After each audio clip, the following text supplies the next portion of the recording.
Good morning, सुप्रभात, नमस्कार दोस्तों। एक बार फिर आपका अपना डॉक्टर आदि कश्यप हमेशा मानुस आपके लिए लेकर आया आपका मनपसंद program positive karma. Episode number है 1270।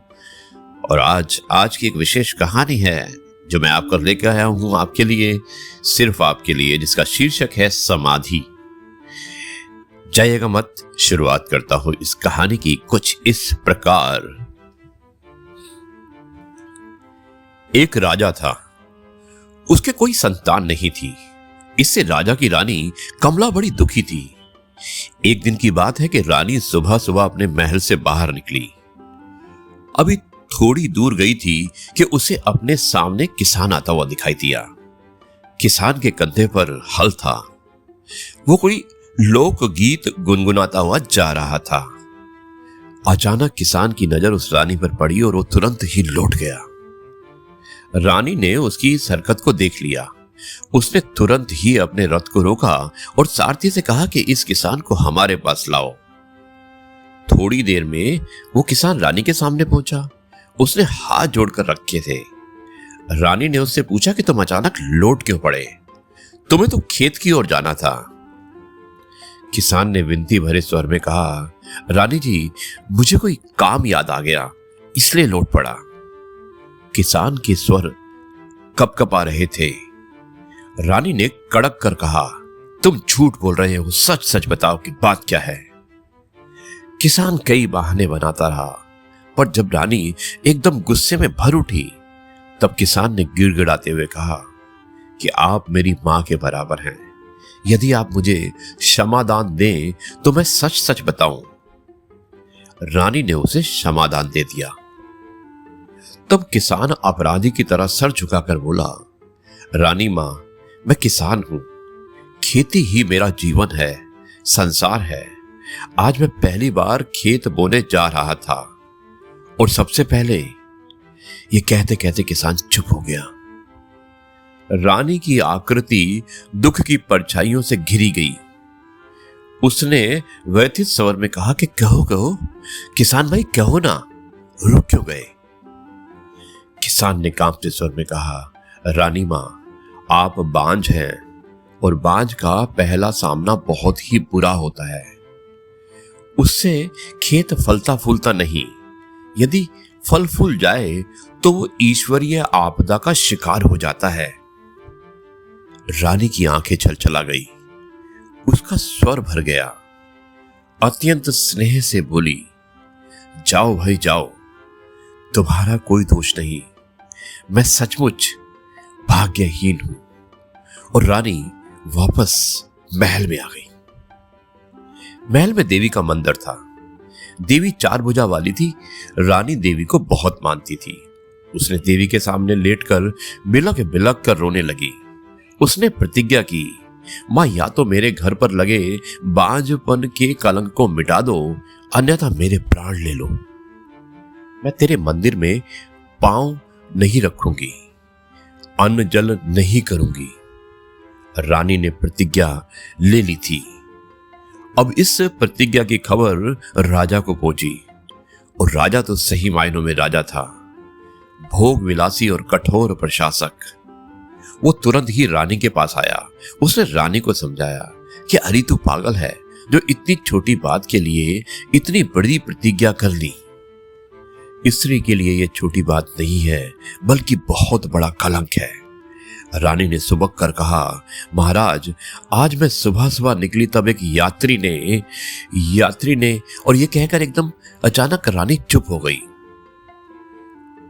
उसने देखा कि राजा की आंखें गुस्से में लाल हो गई हैं और चेहरा कठोर हो गया। बोलो, वो कायर कौन था? मैं उसकी जीभ खिंचवा दूंगा, उसे जिंदा जलवा दूंगा। रानी ने राजा को कुछ भी नहीं बताया। राजा को अपना गुस्सा पीना पड़ा। उसने रानी को फिर समझाया, पर रानी नहीं मानी। एक दिन पूरा बीत गया। रानी की पीड़ा गहरी आस्था में बदल गई। मन की शक्तियां बलवती हो गई।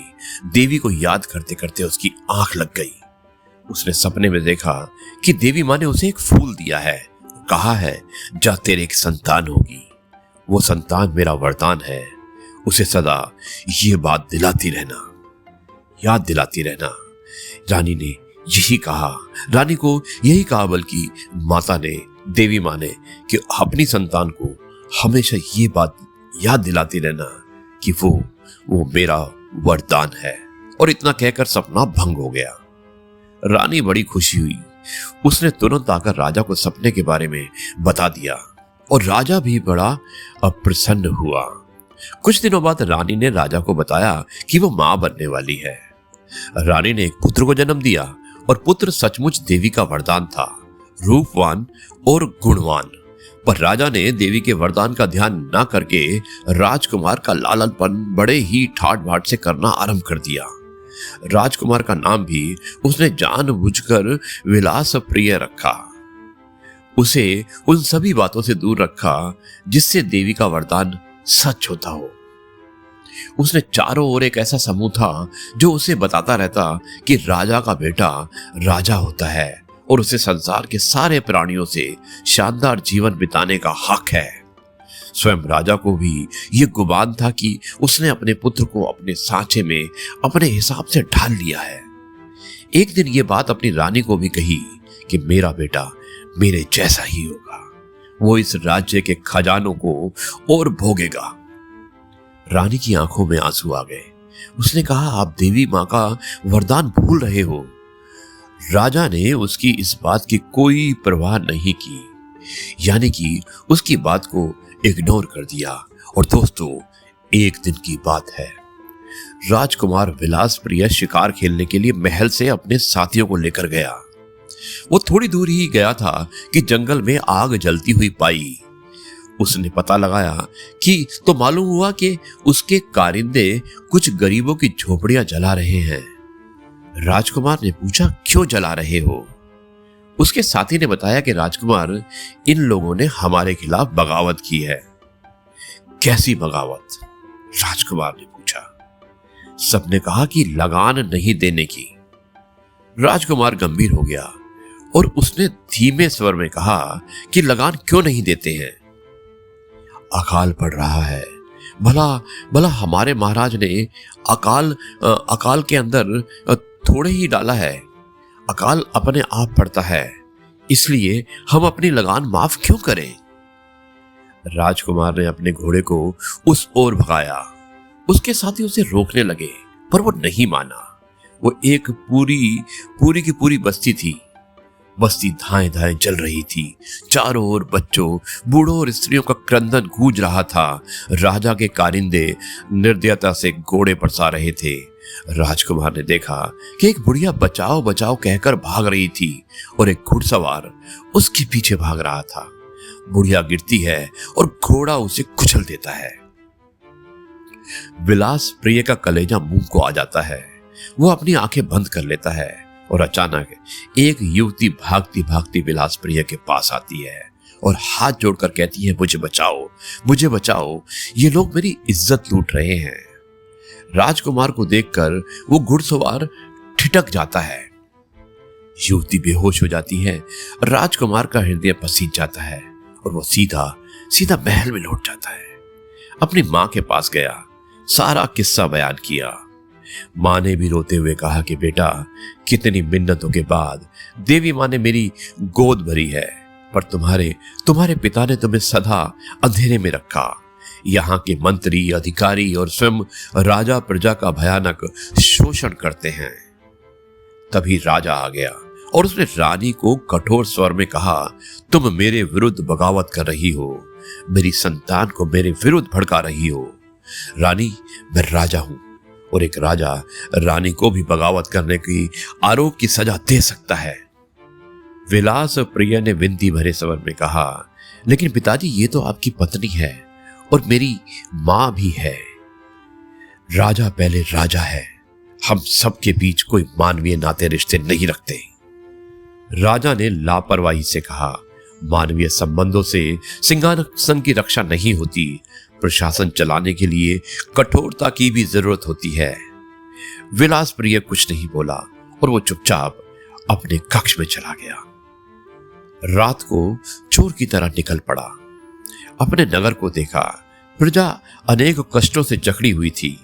गरीबी, असमानता, अभाव वो घूमता रहा और अचानक उसने देखा कि एक रथ को कुछ आदमी खींच रहे हैं। उसमें एक धनवान बैठा है, गहनों से लदा फदा। उसने पूछा तो ये पता लगा कि ये धनवान के गुलाम हैं, लेकिन रथ तो घोड़ों से जोता है। राजकुमार ने कहा, मैं अपने घोड़ों को तकलीफ क्यों दूं? मेरे पास मेरे गुलाम हैं। ये सुनकर राजकुमार को बड़ा धक्का लगा। क्या आदमी जानवरों से भी गए गुजरे हैं? वो पीड़ा से तिलमिला उठा। वो आगे बढ़ा। शहर का जहां गंदा नाला था, वहां शहर का सारा कूड़ा भी डाला जाता था। उसने आसपास झोपड़ियां देखी। उन झोपड़ियों में आदमी रहते थे। सवालों से घिरा हुआ वो लौट आया। मंदिर में जाकर देवी के दर्शन करके बोला, ये तेरा कैसा संसार है? राजकुमार ने दूसरे दिन ही कह दिया कि आपको अपनी व्यवस्था बदलनी होगी। रंग भेद, जाति भेद और धर्म भेद से ऊपर मनुष्य को अपना अपना हक देना होगा। आप राजा हैं, प्रजा के सुख के आप जिम्मेदार हैं। यदि मैं ऐसा नहीं करूं तो मैं आपका विरोध करूंगा। राजकुमार ने कहा। राजकुमार, हाँ पिताजी, आपके मंत्री, अधिकारी, सामंतवाद और छोटे छोटे चाकर प्रजा पर बड़ा अत्याचार कर रहे हैं। एक राजा का बेटा ऐसा सोचकर अपना पतन कराता है। राजा ने क्रोध भरे स्वर में कहा, यदि तुम ऐसा सोचते हो तो मेरे महल से निकल जाओ। जो आज्ञा पिताजी। राजकुमार ने कहा, जिस महल में मानवीय नाते रिश्ते नहीं, भला वहां रहने से क्या लाभ? और राजकुमार महल से बाहर निकलने लगा। तभी रानी आ गई और वो राजकुमार से लिपट लिपट कर रोने लगी। राजकुमार ने कहा, चिंता न कर, मैं देवी का वरदान हूं। हाँ बेटा, मां ने तुम्हें इसीलिए मेरी कोख में जन्म दिया था। राजकुमार महल से निकल गया और वो घूम घूम कर लोगों को जगाने लगा। कोई प्रजा पर जुल्म करता तो राजकुमार उसके आड़े आ जाता। राजा परेशान हो गया जब उसे ये मालूम हुआ कि राजकुमार के लिए भोजन एक हरिजन कन्या बनाती है। तो राजा बड़ा ही क्रोधित हुआ। उसे लगा कि किसी ने उसके मुंह पर थप्पड़ मार दिया है। लेकिन राजकुमार विलासप्रिय, परोपकार, दया और भलाई के रास्ते पर चलता रहा। उसकी आत्मशक्ति इतनी प्रबल हो गई थी कि वो लोगों के दुख दूर अपने स्पर्श से कर देता था। हम दोनों अंधे हैं, ठोकरें खाते हैं। अरे भाई, भगवान का नाम लो, अपनी आत्मशक्ति, विश्वास और आस्था को जगाओ। इन बड़ी आंखों में ज्योति आ जाएगी। आओ भाई आओ। उसने उसको उस बावड़ी में नहलाया और आदमी की आंखें लौटाई, जो आदमी अंधा था। चमत्कार। राजा ने कहा कि ऐसा नहीं हो सकता। तभी राजा को मालूम पड़ा कि किसान ने इस बार लगान नहीं दी है और उसके सिपाही जब गए तब राजकुमार ने उन्हें वापस भेज दिया। सैनिकों ने साफ कह दिया कि वो राजकुमार के सामने हथियार नहीं उठा सकते। वे तो उसके सामने जाते ही अशक्त हो जाते हैं। राजा ने पांव पटक कर कहा कि मैं स्वयं उसको पकड़ कर लाऊंगा, उसके सारे ढोंग को मिटा दूंगा। राजा सैनिकों के साथ गया और उसने देखा कि राजकुमार सभी वर्गों के लोगों के साथ कीर्तन में मगन था। राजा ने सैनिकों को आज्ञा दी, इन सबको भगा दो। पर सैनिकों ने देखा कि उनके पांव जमीन से चिपक गए हैं। राजा चिल्लाता रहा। एकाएक राजा ने अपना पांव उठाया तो उसे मालूम हुआ कि उसका पांव भी जमीन पर चिपक गया है। जब कीर्तन खत्म हुआ तब राजकुमार ने पूछा कि क्या बात है महाराज, मेरे पांव धरती से चिपक गए हैं। नहीं पिताजी, धरती मां ने स्वयं दुखी होकर ऐसा किया है। राजा गिड़गिड़ाने लगा, दया की भीख मांगने लगा। तब राजकुमार ने उसके पांवों को छुआ और पांव छूटे और पांव फिर जमीन से छूट गए। राजकुमार ने कहा कि जाओ भाई जाओ, अब भी समझ जाओ कि तुम भी आदमी हो। राजा का हृदय बदल गया। राजकुमार ने अपने जीवन में सभी मनुष्य को, जितने भी मनुष्य थे, उनको एक कर दिया। और एक दिन राजकुमार तालाब में स्नान कर रहा था। तभी एक स्त्री रोती पीटती बोली, राजकुमार, मेरा बेटा तालाब में डूब गया है। कुछ और लोगों ने कहा कि हाँ राजकुमार, हमारे देखते देखते आप तो चमत्कारी हैं, बच्चे को लाओ। राजकुमार ने हंसकर कहा कि बच्चा तो नहा रहा है। सबने देखा कि बच्चा दूसरे घाट पर नहा रहा था। चमत्कार। राजकुमार ने कहा कि चमत्कार नहीं, अपने मन की शक्ति, आस्था, विश्वास को जगाओ। चमत्कार आदमी के दिल में होता है, दिल में होता है। दोस्तों, राजकुमार का जीवन सेवा करते करते थक गया और एक दिन उसने जीवित समाधि ले ली और वहां एक मंदिर बना। वो पहला मंदिर था जिसमें सभी धर्मों, जातियों और वर्गों के लोग आकर फूल चढ़ाते थे। उस मंदिर को लोग हरिजन कन्या का जो भोज था, जो खाना था, वो हरिजन कन्या जो उसकी सेवा करती थी वही बनाती थी। दोस्तों, राजा की कहानी से हमें यही पता चलता है कि सभी लोग एक समान होते हैं, किसी से भी भेदभाव नहीं करना चाहिए। राजा की कहानी में राजा द्वारा प्रजा पर अत्याचार करना, ये सब उसकी कायरता की निशानी है। राजा की कहानी में राजकुमार ही असली राजा था। ये थी कहानी समाधि और मुझे उम्मीद है कि आपको पसंद आई होगी। लंबी अवश्य थी। अब मैं इस कार्यक्रम को यहीं पर समाप्त करता हूं। कल आपसे एक बार फिर मुलाकात करता हूं कुछ नई बातों के साथ।